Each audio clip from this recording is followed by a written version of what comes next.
اب جو تھوڑا سا وقت باقی ہے اس میں ایک ایسی بات کہنی چاہتا ہوں جو بظاہر تعصب پیدا کرنے والی بات ہے، مگر میں جماعت کو تنبیہ کرتا ہوں کہ جب تک اس بات کا اس مضمون کو میں آخر تک کھول کر وضاحت سے بیان نہ کر دوں، وہ کوئی جلدی میں ایسا نتیجہ نہ نکالیں کہ جس سے وہ سمجھیں کہ اوہ یہ تو بہت فکر والی اور تعصب والی بات ہے جو آج ہمارے سامنے بیان کی جا رہی ہے۔ امر واقعہ یہ ہے کہ ہرگز اس میں تعصب کی کوئی بات بھی نہیں۔ آخر تک جب میں پہنچوں گا تو آپ حیران ہوں گے کہ یہ خوشخبری ہے اور بہت بڑی خوشخبری ہے، لیکن اس خوشخبری کو بیان کرنے کا موقع کیوں پیش آیا، یہ ساری وضاحت میں آپ کے سامنے رکھوں گا۔ اور اللہ تعالیٰ کی یہ مجھ پر امانت ہے جو مجھے بہرحال ادا کرنی ہے، اور جماعت کی بھی امانت ہے جو مجھے بہرحال ادا کرنی ہے۔ اللہ تعالیٰ کی امانت خصوصیت سے اس لیے کہ جماعت پر جب میں بات واضح کروں گا تو یہ بات کھل جائے گی کہ ان کے دل میں یہ بدظنی پیدا ہو سکتی تھی کہ اللہ تعالیٰ نے میری انتہائی درد انگیز اور عاجزانہ دعاؤں کو بالکل نہیں سنا اور ان کے برعکس نتیجہ پیدا کر دیا۔ جب میں بات کھولوں گا اس سے پہلے اپنے اظہار ہمدردی کو سنبھال کے رکھیں۔ جب بات کھل جائے گی تو آپ حیران ہوں گے کہ بالکل برعکس معاملہ ہے۔ اور مجھے بہرحال یہ مضمون جو میرے لیے بیان کرنا جذباتی لحاظ سے مشکل ہے، بیان کرنا ہے کیونکہ یہ میری ذمہ داری ہے۔ عزیزہ طوبہ جو میری چھوٹی بچی ہے، اس کی شادی طلاق پر منتج ہوئی ہے، اور یہ طلاق آخری صورت میں مکمل ہو چکی ہے۔ اب اس بات پر اظہار ہمدردی ہو سکتا ہے، مگر انتظار فرمائیں تو آپ مبارکباد دیں گے بلکہ نہ کہ ہمدردی کا اظہار کریں گے۔ اس کی ایک وجہ یہ بھی بنی ہے آج کے خطبے میں بیان کرنے کی، کیونکہ چہمگوئیاں ہو رہی ہیں، اور یہ بات اگرچہ میری طرف سے اعلان نہیں ہوا مگر پھیلتی چلی گئی ہے، اس بچی کی طلاق ہو گئی ہے۔ اس کے نتیجے میں وہ دبے لفظوں میں ہمدردی کا اظہار کر رہے ہیں جو مجھے تکلیف دیتا ہے، اور اس لیے تکلیف دیتا ہے کہ غلط ہمدردی ہے۔ اور خطرہ یہ ہے کہ جلسے پر آنے والے بہت سے لوگ، مرد خصوصاً عورتیں، میری اس بچی پر رحم کی نظریں ڈالیں گی جن کی اس کو کوئی ضرورت نہیں ہے۔ ان کی رحم کی نظریں بجائے فائدہ پہنچانے کے اس کو تکلیف دیں گی، اس لیے اپنے اس رحم کو سنبھال کر رکھیں۔ اللہ کا رحم بہت کافی ہے جو ہو چکا ہے، اور اس پر ہم خدا تعالیٰ کے فضل سے پوری طرح راضی ہیں۔ اب اس وضاحت کے بعد اب میں آپ کے سامنے یہ بات کھولتا ہوں کہ اس سے پہلے میری جتنی بچیوں کی بھی شادیاں ہوئی ہیں، آپ اس وقت کی ویڈیو اگر دیکھیں جو میرے پاس موجود ہیں تو آپ حیران ہوں گے کہ میں نے بہت ہنستے کھیلتے ہوئے خوشی سے ان کو رخصت کیا تھا۔ کوئی غم کا کوئی اثر نہیں تھا۔ مائیں روتی ہیں بچی کی جدائی پر، مگر یہ موقع خوشی کا موقع ہے کہ اللہ تعالیٰ نے ان کے لیے آئندہ زندگی کی خوشیوں کے بہت اچھے سامان پیدا کر دیے، اس لیے رونے کی کوئی وجہ نہیں تھی۔ اس شادی کی جو تصویریں دنیا میں پھیلی ہیں اس میں جماعت نے اس وقت بھی یہ محسوس کیا اور بعد میں بھی مجھے لکھتے رہے، لیکن ان کے لیے یہ بات مہمہ بنی رہی کہ کیوں ایسا ہوا کہ میں نے اس موقع پر بہت ہی دردناک صورت اختیار کیے رکھی، اتنی کہ اپنا غم کو برداشت کرنا اور سنبھالنا بعض دفعہ میرے قابو میں نہیں رہتا تھا۔ اس لیے میں کوشش کر رہا تھا کہ زیادہ بات بھی نہ کروں تاکہ دل کا غم پھوٹ نہ پڑے۔ اس کو رخصت کرنے میں غم کیا تھا؟ غم اس بات کا تھا کہ شروع سے جب سے یہ رشتہ تجویز ہوا تھا ایک لمحہ بھی مجھے اس رشتے کی کامیابی پر یقین نہیں تھا، بلکہ برعکس یقین تھا کہ ناممکن ہے کہ رشتہ کامیاب ہو۔ وہ وجوہات جن کی وجہ سے مجھے یقین تھا، ان میں اللہ تعالیٰ کی طرف سے کچھ ایسی رویا تھیں، بعض کشوف بھی تھے، جن سے مجھے یقین ہو چکا تھا کہ یہ رشتہ مناسب ہے ہی نہیں، پھر یہ رشتہ کیوں کیا گیا؟ یہ سوال پیدا ہوتا ہے۔ یہ اس لیے کیا گیا کہ اس بچی پر تمام دنیا سے جس خاندان میں یہ رشتہ ہوا ہے، ان لوگوں نے براہ راست اثرات ڈالے اور اتنا زیادہ اس کو یقین دلایا کہ تمہارے لیے یہی ایک موقع ہے جو اس رشتے کے نتیجے میں تم خاندان میں آ سکتی ہو، ورنہ تمہیں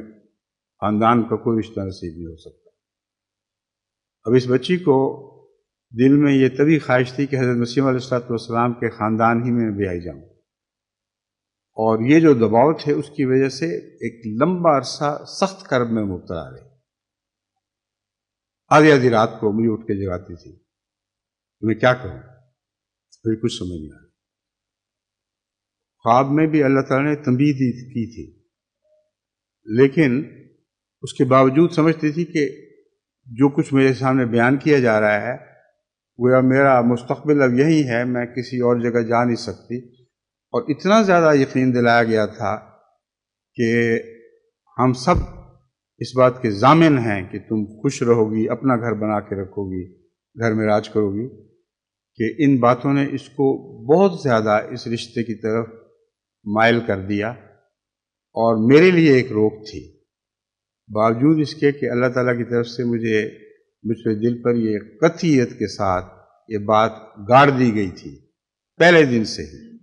یہ رشتہ ہرگز اس بچی کے لیے مناسب نہیں ہے، پھر بھی میں کیوں آخر مانا، یہ ایک غلطی تھی اور اس غلطی کا خمیازہ بھگتنا پڑا۔ اور یہی غلطی تھی جس کے نتیجے میں پھر وہ دعائیں قبول نہیں ہوئیں جن کو بظاہر قبول ہونا چاہیے تھا۔ جب اللہ تعالیٰ خود خبر دے چکا ہو کہ یہ مناسب نہیں ہے، ہرگز نہ کرو، اور طبی طور پر دل میں بھی مسلسل تردد ہو، اس کے بعد میرا اس کو اس گھر میں رخصت کرنا ایک بنیادی غلطی تھی جس کی طبی سزا خدا تعالیٰ کی طرف سے ملنی تھی۔ اور وہ جو دعائیں قبول نہیں ہوئیں ان کی بنیادی یہ وجہ ہے کہ اللہ کی تقدیر میں مناسب ہی نہیں تھا، تو غیر مناسب دعائیں کیسے قبول کرتا۔ اب یہ مسئلہ بھی آپ لوگ خوب اچھی طرح سمجھ لیں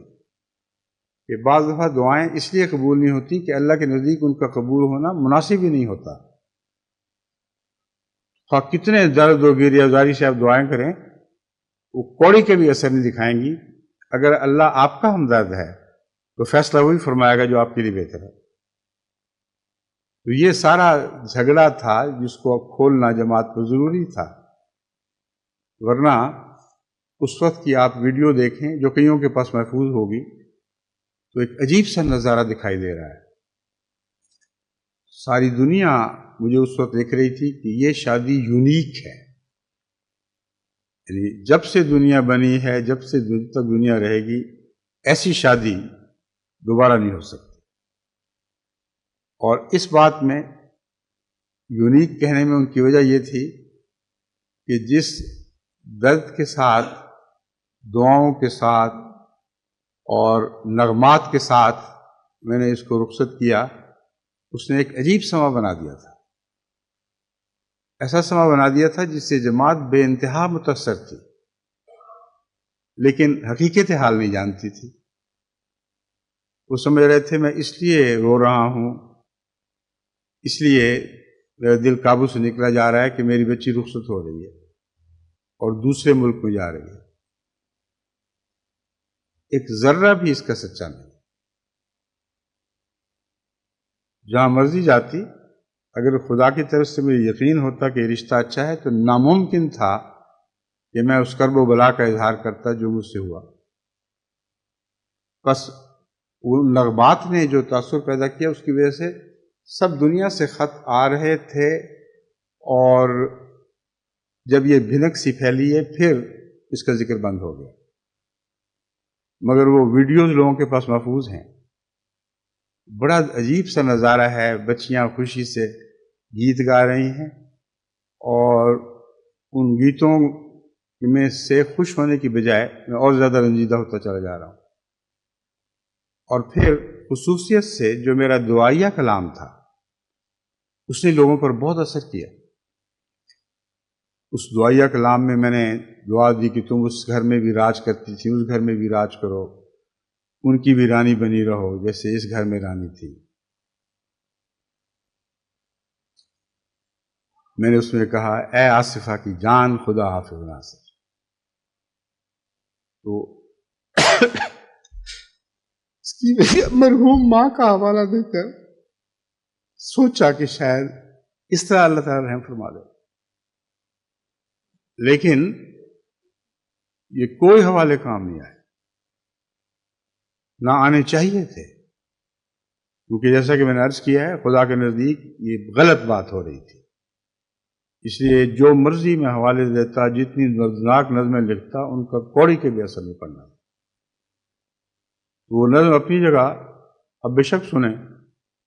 لیکن اس نتیجے کو یاد رکھیں کہ اس نظم میں جن امیدوں کا اظہار کیا گیا تھا وہ کسی بات پر مبنی نہیں تھی۔ اگر وہ اللہ کی طرف سے خوشخبریوں پر مبنی ہوتی تو لازماً پوری ہونی تھی۔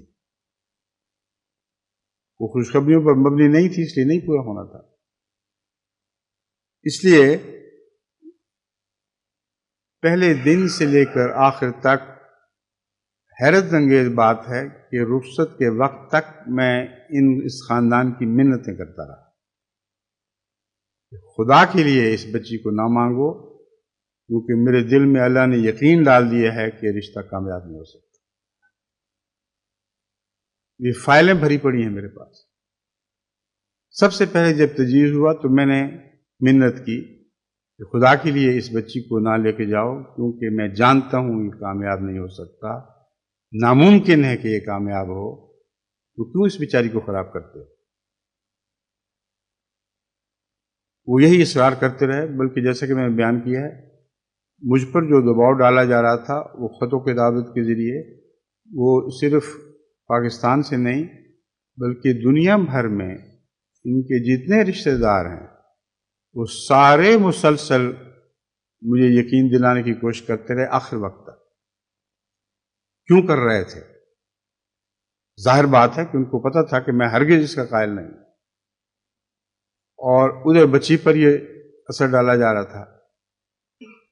یہ وجوہات تھیں کہ جس کی وجہ سے مجھے دعاؤں کے ساتھ رشتہ یعنی اس کو رخصت کرنے کی توفیق بھی ملی، لیکن یہ بھی معلوم ہو گیا کہ جب اللہ تعالیٰ تقدیر ظاہر فرما چکا ہو تو ہرگز اس کے خلاف کوئی اقدام نہیں کرنا چاہیے۔ اگر کرو گے اس کی سزا پاؤ گے۔ اس پس منظر میں اس بچی کا خیر و عافیت سے واپس گھر آ جانا یہ خوشخبری ہے، یہ بدخبر ہے، اور اللہ تعالیٰ کا ایسا انتظام کرنا کہ اس کو کسی ایسے بندھن میں نہیں باندھ دیا، مثلا بچہ بھی ہو سکتا تھا جس کے نتیجے میں اس کی باقی زندگی بیکار گزرتی۔ تو یہ محض اللہ تعالیٰ کا احسان ہے، وہ دعائیں جو تھیں ان کو اس رنگ میں اللہ نے قبول فرما لیا کہ اس کے بد اثرات سے بچی کو بھی محفوظ رکھا اور مجھے بھی محفوظ رکھا، حالانکہ یہ میری غلطی تھی۔ اب آپ لوگ بے شک پرانی کیسٹ سن کے دیکھ لیں، تب آپ کو سمجھ آئے گی کہ وہ ہو کیا رہا تھا۔ ان دعاؤں میں عاجزی تو تھی مگر جان نہیں تھی، ہو کیسے سکتی تھی؟ میں نے بہت اونچی اونچی توقعات کے اظہار کیے۔ میں یہ نہیں کہتا کہ وہ سارے ان توقعات کو پورا کرنے میں عمدن ناکام رہے، نیتوں کا حال اللہ جانتا ہے، مگر مجھے اتنا پتہ ہے کہ اس ماں نے جس نے رشتہ مانگا تھا، اس خالہ نے جس نے لمبے لمبے خط لکھے اور یقین دلایا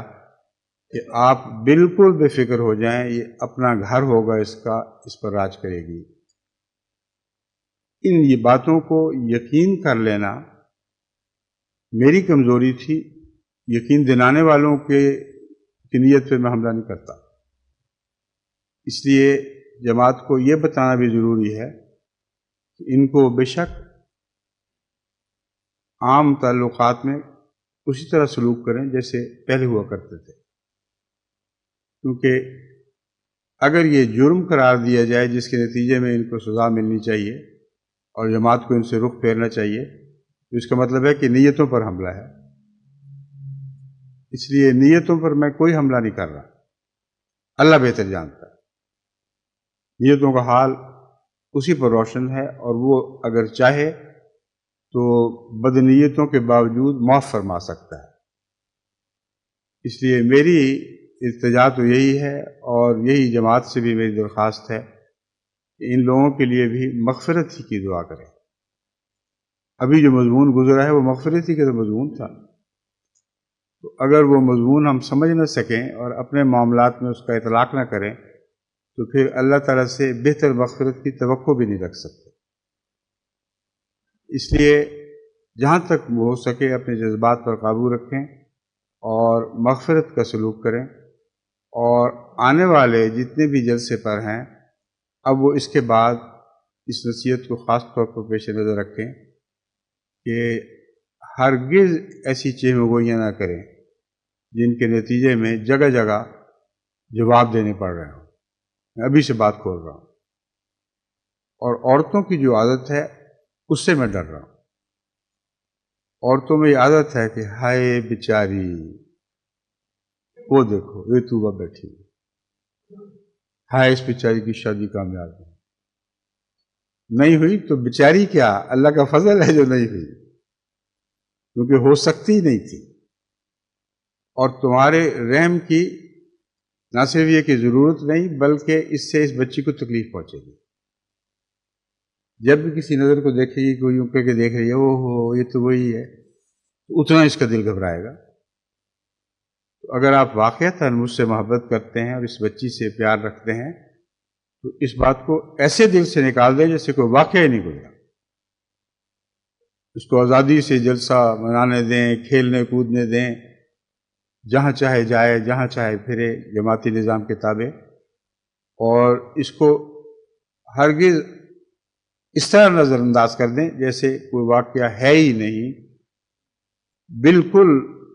تعجب کی کوئی نگاہ بھی اس پہ نہ ڈالیں۔ اس سے بڑا احسان آپ لوگ نہیں کر سکتے۔ تو یہ وجہ بھی تھی کہ میں نے سوچا تھا کہ جلسے سے پہلے یہ جماعت پر خوب وضاحت کر دوں، کیونکہ اب وہ دن آ رہے ہیں جن میں لوگوں نے جگہ جگہ سے آنا ہے، طرح طرح کی عورتیں آئیں گی جو اپنی عادت سے مجبور ہیں، تو ان کو میں کہہ رہا ہوں اس عادت کا قلع کما کریں۔ ویسے بھی اچھی عادت ہے، ہمارے ملک میں یہ بد عادت ہے، غیر ملکوں میں نہیں ہے، بہت کم ہے نسبتاً، لیکن ہمارے ملک کی عورتوں میں تو اتنی گندی عادت ہے کہ کسی کو کوئی بیماری لاحق ہو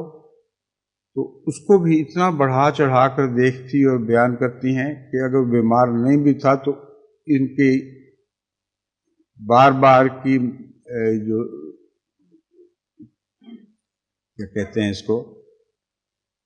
بار بار کی تجویز سے کہ یہ ہو گئی ہوگی بیماری، بعض وہ بیماری بن بھی جاتی ہے